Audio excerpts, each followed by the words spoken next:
Museum Dokkum zit in een monumentaal pand in de binnenstad waar haast geen isolatie te vinden is. Met de variabele tarieven voor energie is dat op dit moment vrij dreig. Die is flink vergroot. We gaan natuurlijk aan het begin van het jaar, of vorig jaar al, hebben wij bezocht onze uitgiften te berekenen. En we hebben een begroting. En er zit een post energie zit erin. Nou, en dan geven we natuurlijk dik wat hinder dit jaar. Daar kunnen we geen rekening mee houden.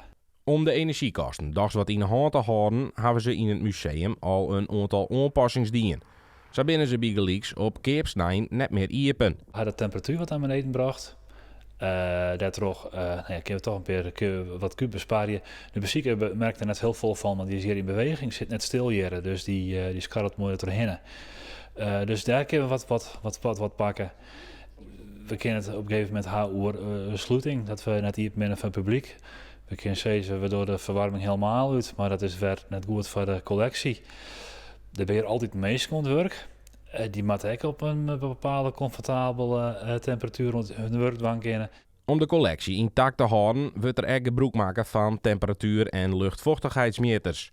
Op basis daarvan wordt er met orenapparaten vocht toegevoegd aan de lucht als juist voor het hellen. In kwarten volgt een energie-inventarisatie van alle 24 musea in Noordoost-Friesland.